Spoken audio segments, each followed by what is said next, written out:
உங்களை மாதிரி இவரை மாதிரி இவங்க தாத்தாவை மாதிரி இவங்க அப்பாவை மாதிரி நானும் சினிமாவோட ரசிகன். சினிமாவை நான் வந்து நேசிக்கிறவன். அதனால இந்த விஜய் சாரோட கோட்டு படத்துக்கு ப்ரமோஷன் பண்றதுக்காக இன்னைக்கு ஆடு எடுத்துட்டு வந்திருக்கேன். அந்த ஆட்டுக்கும் கோட்டுக்கும் என்ன சம்பந்தம் அப்படின்னு பார்த்தீங்கன்னாக்கா, கோட்டு அப்படின்னாக்கா தமிழ்ல ஆடு அப்படின்ற ஒரு வார்த்தையே இருக்கு. நான் அகராதியில பார்த்தேன். சரிங்களா? அதாவது இன்னைக்கு உலகமே எதிர்பார்த்து கொண்டிருந்த இந்த கோட்டு படம் ரிலீஸ் ஆகி சூப்பர் ஹிட் ஆயிருக்கு. தமிழகத்துல மட்டும்தான் 9 மணி காட்சி. மற்றபடி கேரளா, ஆந்திரா, கர்நாடகா எல்லா இடத்துலையும் 5 மணி ஷோவை போட்டாங்க. நான் 5 மணி ஷோ கேரளாவில் பார்த்துட்டு உடனே ஃப்ளைட்டு பிடிச்சி இப்போ மறுபடியும் 2வது தடவை பார்க்கறதுக்காக கமலா தியேட்டரில் படம் பார்க்கறதுக்காக ஆடோட வந்திருக்கேன். ஆடுங்கடா மச்சான் ஆடுங்கடா, விஜய் சார் படத்தை பார்த்து ஆடுங்கடா. ஆடுங்கடா மச்சான் ஆடுங்கடா, விஜய் சார் படத்தை பார்த்து ஆடுங்கடா. அது மட்டும் இல்ல, இன்னைக்கு இந்த ஆடு எடுத்து வருவதற்கான காரணம் ஆடு எடுத்து வருவதற்கான காரணம் என்ன அப்படின்னு பாத்தீங்கன்னாக்கா, தொண்ணு பேசுறீங்க, உயிரை விட்டு பேச பேசுறீங்களா?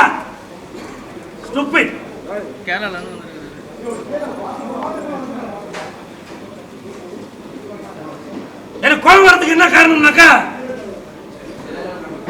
இன்னைக்கு தமிழகத்துல மட்டும்தான் 9 மணி காட்சி. ஆந்திரா, கேரளா, கர்நாடகா எல்லா இடத்துலயும் 5 மணி காட்சி போட்டிருக்காங்க. விஜய் சாருக்கு மட்டும்தான் இந்த மாதிரியா? அது ஏன் இந்த மாதிரி? இப்ப நான் சொல்றேன்,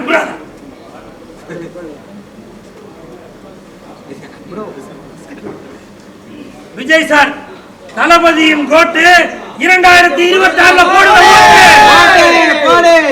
தளபதியின் கோட்டு 2026 போடுங்க ஓட்டு. அது மட்டும் இல்ல, சில பேர் கேட்டாங்க இன்னைக்கு வந்து படம் ரிலீஸ் அப்ப கொடியை வந்து பயன்படுத்தக்கூடாது ரசிகர்கள் அப்படின்னு. இன்னைக்கு நான் வந்திருக்கிறது சிஎஸ்கே கட்சியின் தலைவராக, கூல் சுரேஷ் கட்சியின் தலைவராக இந்த கூல் சுரேஷ் வந்திருக்கேன். அதனாலதான் விஜய் சாரோட இந்த கொடியை காட்டுறேன். அது மட்டும் இல்ல, நான் வந்து இன்னைக்கு யானை எடுத்துட்டு வரலாம் அப்படின்ற ஒரு பிளான்ல தான் இருந்தேன். ஆனால் யானைக்கு 1 மாதத்துக்கு முன்னாடியே பர்மிஷன் வாங்கணும் அப்படின்னு சொன்னதுனால அதுக்கு வந்து எனக்கு பர்மிஷன் கிடைக்கல. அதனாலதான் இந்த ஆடை எடுத்துட்டு வந்திருக்கேன்.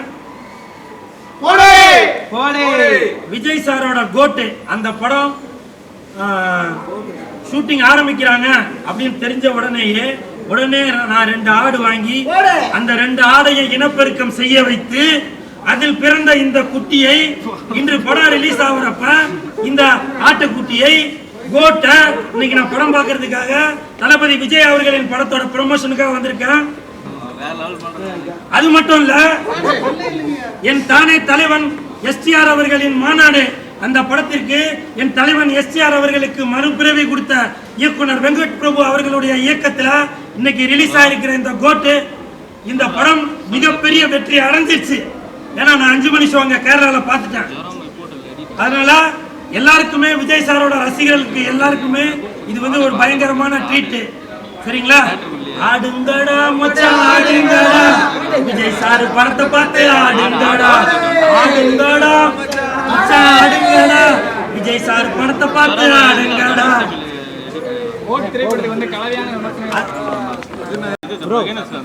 அது மட்டும் இல்ல, பொதுவாகவே ஆடுக்கு என்ன கொடுப்பாங்க? புல்லு கொடுப்பாங்க. ஆனால் இந்த தளபதி அவர்களுடைய ஆடுக்கு நான் கொடுக்கறது பிஸ்கட். கொஞ்சம் கீழே இறக்கணுமா?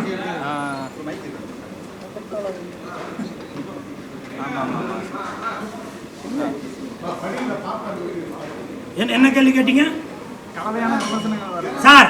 ஒரு வீடு கட்டணும்னா கலவை போடணும் இல்லையா? சாப்பிடணும்னாக்க குழம்பு, சோறு, பொரியல் எல்லாத்தையும் போட்டு ஒரு கலவை போடணும் இல்லையா? ஒரு குழந்தை பிறக்கணும்னா அதுக்கு ஒரு கலவை போடணும். கலவை இல்லாம எதுவுமே இல்ல. புரியுதா? கட்டாளியா வெறும் சோறை கொடுத்தா சாப்பிடுவீங்களா?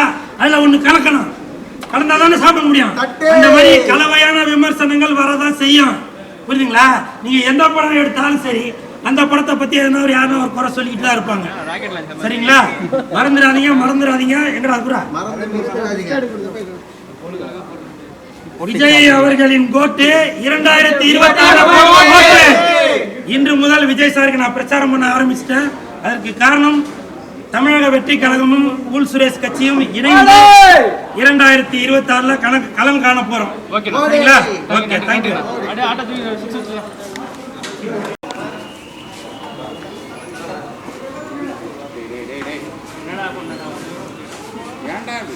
அதுக்குன்னா தண்ணி ஆட்டுக்குன்னா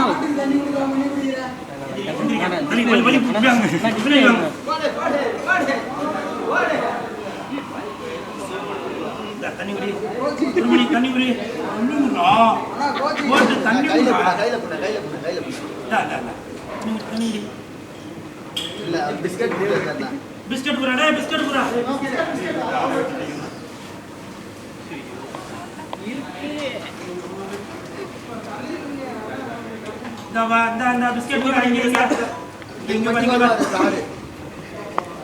மாதிரி தக்காளி சோறு எனக்கு கொஞ்சம், ஆட்டுக்கு கொஞ்சம், எனக்கு கொஞ்சம், ஆட்டுக்கு கொஞ்சம். தங்கச்சி நினைப்பாங்க என்னடா ஏதோ பண்ணிட்டு இருக்கேன் அப்படின்னு. தங்கச்சி பேரு லதாவா. லதானா ரஜினி சார். வாடா செல்லாம், வாடா என் கோட்டு, வாடா கோட்டு. யாருக்கு பிஸ்கட் வேணுமா?